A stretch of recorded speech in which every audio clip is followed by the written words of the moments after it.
ওকে, তো চলুন দেখে নিই আগামী সোমবার কিভাবে আমরা নিফটি ফিফটি ব্যাঙ্ক নিফটিকে ট্রেড করব।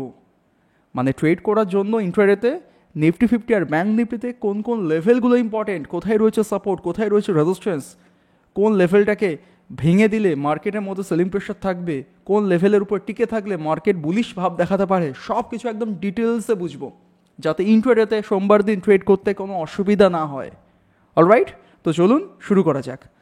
তো ফার্স্টেই বলে দিই, আমরা রয়েছি এখন নিফটি ফিফটির 15 মিনিট টাইম ফ্রেমের উপরে। তো এই চার্টটাকে যদি ভালোভাবে দেখি কি বুঝতে পারছি দেখুন, প্রাইস এখানে একবার রেজিস্ট্যান্স নিয়েছে, এখানে একবার রেজিস্ট্যান্স নিয়েছে, তার থেকে একটু নিচে আবার রেজিস্ট্যান্স নিয়েছে, তার থেকে আবারও দুখানা নিচে রেজিস্ট্যান্স নিয়েছে। দেন এই টোটাল জোনটা কিন্তু একটা ভালো মানে কন্ট্রাকশন হয়েছিল এখানে, তারপর গিয়ে একটা ব্রেকআউট দিয়েছে, তার মানে এই জোনও কিন্তু ভালো রেজিস্ট্যান্স পেয়েছিল, দেন গিয়ে ব্রেকআউট হয়েছে। মধ্য কথা এটাই, প্রাইস কিন্তু টোটাল এখানে একটা ভালো রেজিস্ট্যান্স জোন কিন্তু তৈরি করেছিল, রাইট? ভালো করে বুঝুন, হয়তো জোনটা একটু বড় দেখাচ্ছে, কত থেকে কত, 25,219 থেকে শুরু করে 25,119, মানে এখানে কিন্তু 100 পয়েন্টের একটা জোন রয়েছে এই টোটাল এলাকাটা, যেটাকে প্রাইস একদিন দুদিন 3 দিন ধরে ট্রাই করেছে ব্রেকআউট করার জন্য, ব্রেকআউট করতে পারেনি। 10 তারিখ মানে লাস্ট দিন কিন্তু ব্রেকআউটটা দেখিয়েছে। তাহলে এখান থেকে ইজিলি আমরা ক্লিয়ার বুঝতে পারলাম যে প্রাইস যতক্ষণ, এক সেকেন্ড, প্রাইস যতক্ষণ এই টোটাল জোনের উপরে টিকে থাকবে, এই জোনের উপরে যতক্ষণ থাকবে, ততক্ষণ আমরা কিন্তু কল অপশান বাইং করার জন্য সুযোগ খুঁজব। ক্লিয়ার? কারণ প্রাইস সদ্য সদ্য তার ভালো একটা রেজিস্ট্যান্স জোনগুলোকে, 100 পয়েন্টের একটা জোন ছিল যেটাকে কিনা ব্রেকআউট করে দিয়েছে। তাহলে আগামীকাল যদি ফ্ল্যাট টু গ্যাপ আপ বা গ্যাপ ডাউন যাই ওপেন হোক না কেন, যদি প্রাইস কোনোভাবে নিচে আসে, নিচে আসা মানেই কিন্তু আমরা পুট কিনতে যাব না। পুট তখনই কিনবো যখন এই সাপোর্টগুলোকে পুরোপুরি ভেঙে দেবে। 25,119-এর নিচে মার্কেট যখন ট্রেড করবে তখন আমরা পুট কেনার কথা ভাববো। আদারওয়াইজ প্রাইস যদি নিচে আসে, এখানেও সাপোর্ট নিতে পারে, একটু নিচেও সাপোর্ট নিতে পারে, আরও নিচে কিন্তু সাপোর্ট নিতে পারে, কারণ এই টোটাল জোন কিন্তু প্রাইসের রেজিস্ট্যান্স ব্রেকআউট হওয়ার পর কী হয়, সেটা কিন্তু সাপোর্ট হয়ে দাঁড়ায়। তো যখন price flat gap up gap down open হওয়ার পর নিচে আসবে, আমরা পুট কিনতে যাব না, ওয়েট করব প্রাইস নিচে আসার পর এই জোনের যে কোনো জায়গায় যদি ভালোভাবে কোনো বুলিশ প্রাইস অ্যাকশন বা ক্যান্ডেলস্টিক প্যাটার্ন তৈরি করতে দেখায়, তাহলে আমরা বুঝে শুনে ছোটোখাটো এসএল লাগিয়ে কিন্তু কল অপশান কেনার কথা ভাবতে পারি। আর এই জোনকে যদি ব্রেকডাউন করে দেয়, দেন কিন্তু আবারও ছোটোখাটো সেলিং প্রেশার দেখাতে পারে।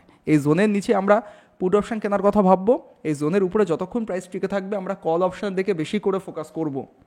বোঝাতে পারলাম? ভালো কথা। আর এর সাথে আমরা লাস্ট দিন মানে 10 তারিখে হাই লেভেলটাকেও মার্ক করে নিচ্ছি, 25,330 লেভেল।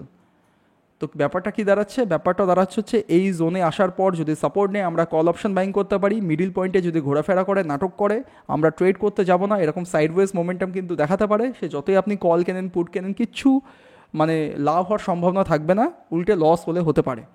তার থেকে ভালো, আর এই যে আজকের হাই লেভেলটাকে মার্ক করলাম না, যদি কালকে দেখি প্রাইস ফ্ল্যাট বা ছোটোখাটো গ্যাপ আপ ওপেন হওয়ার পর আজকের হাইটাকে ভালো একটা সলিড বুলিশ ক্যান্ডেল দিয়ে ব্রেকআউট করছে, ছোটোখাটো এসএল যদি আমরা খুঁজে পাই, দেন এসএল লাগিয়ে কিন্তু আমরা কল অপশন কেনার কথাও ভাবতে পারি। 25,330-এর উপরে যদি মার্কেট ভালোভাবে ব্রেকআউট দেখাতে পারে, তাহলে আমরা কল অপশন কেনার কথাও ভাবতে পারি। কেননা 10 তারিখে দেখেছি কিন্তু এই জোনে অনেকক্ষণ প্রাইস কিন্তু কন্ট্রাকশন করেছে। তো ফ্ল্যাট টু গ্যাপ আপ বা গ্যাপ ডাউন ওপেন হওয়ার পর যদি এই লেভেলটাকে ক্লিয়ার কাট ব্রেকআউট করে, তাহলেই আমরা কল অপশন কেনার কথা ভাববো। আদারওয়াইজ যদি মার্কেট এই মিডিলে ঘোরাফেরা করে, একটা ট্রেডও আমি করতে যাব না। এটা আমার কথা বললাম। ক্লিয়ার? বুঝতে কোনো অসুবিধা নেই? ব্যাস, এবার চলুন দেখে নিই ব্যাঙ্ক নিফটি কী বলছে। তো এটা হচ্ছে ব্যাঙ্ক নিফটি চার্ট, রাইট? তো দেখুন ব্যাঙ্ক নিফটি তাই নিচে কিন্তু ব্যাক টু ব্যাক দেখুন এই জোনগুলোকে কিন্তু ব্রেকআউট করে আপার লেভেলে সাস্টেন করছে, তাই না? দেখুন প্রাইস যদি আগামীকাল নিচে ফল করে, সহজে ফল করতে পারবে না, কারণ ফল করা মাত্রই এখানে ছিল রেজিস্ট্যান্স, যেটাকে ব্রেকআউট হওয়ার পর সাপোর্ট দেওয়ার চান্স থাকবে। যদি এই লেভেলটাকেও ভেঙে দেয়, তার নিচে একটু যাওয়ার পরেই কিন্তু এখানে দেখুন 4-5 বার কিন্তু রেজিস্ট্যান্স নিয়েছে, এখানেও সাপোর্ট নিতে পারে। মানে নিচে যদি মার্কেট আসে, সেটা স্মুথলি আসবে না, তো সেখানে পুট কেনা একটু রিস্কি হয়ে দাঁড়াবে। ব্যাক টু ব্যাক কিন্তু সাপোর্ট প্রাইস তৈরি করে রেখেছে, সেগুলো আমাদের মাথায় রাখতে হবে। তাহলে ট্রেড করব কিভাবে? ট্রেড করব আমরা, দেখুন ব্যাঙ্ক নিফটিতে বেশি কিছু বলবো না, নিফটি ফিফটিতে যেই প্ল্যানটা করলাম ওই প্ল্যানটা একদম সঠিক রয়েছে, বাট ব্যাঙ্ক নিফটির ক্ষেত্রে এই জোনটাকে আমরা মার্ক করলাম। কোন জোন? 56,041 থেকে শুরু করে 56,241, মানে এখানে কিন্তু 200 পয়েন্টের একটা জোন আমরা মার্ক করলাম। এই টোটাল জোন, আমি কোনো একটা লাইনের কথা বলছি না, দেখুন 56,041 থেকে শুরু করে 56,241, মানে 200 পয়েন্ট। এই 200 পয়েন্টের জোন কিন্তু আমার কাছে ইম্পর্টেন্ট। যতক্ষণ এই জোনের উপরে টিকে থাকবে ততক্ষণ আমরা কিন্তু বুলিশ সাইডে ট্রেড নেওয়ার সুযোগ খুঁজব। ক্লিয়ার? কি বললাম? যতক্ষণ প্রাইস এই টোটাল 200 পয়েন্টের জোনের উপরে থাকবে, সে ফ্ল্যাট হোক, গ্যাপ ডাউন হোক, গ্যাপ আপ হোক, যাই ওপেন হোক না কেন, এর উপরে থাকা মানে আমরা কল কেনার কথা ভাববো, পুট কিনতে যাব না। পুট কখন কিনবো? যখন এই সাপোর্টটাকে পুরোপুরি ভেঙে দেবে, তারপর গিয়ে পুট কেনার কথা ভাববো। বোঝাতে পারলাম?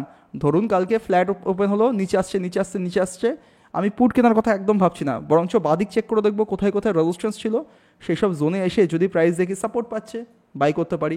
আরও নিচে আসছে, পুট কিনতে যাব না, ওয়েট করবো, তখন ফাইনালি এই জোন থেকে যদি সাপোর্ট নেয় তাহলে গিয়ে আমরা কল অপশন কিনতে পারবো। ব্যাস, আমি শুধুমাত্র ব্যাঙ্ক নিফটিতে এই প্ল্যানটাই রাখছি। আর মধ্যখানে এই লেভেলটাকে একটু মার্ক করে রাখতে পারেন, এক সেকেন্ড।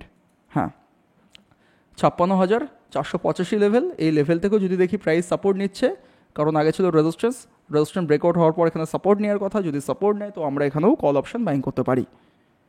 বোঝাতে পারলাম? এর বাইরে আমি আর অন্য রকমভাবে ট্রেড করার কথা ভাবছি না।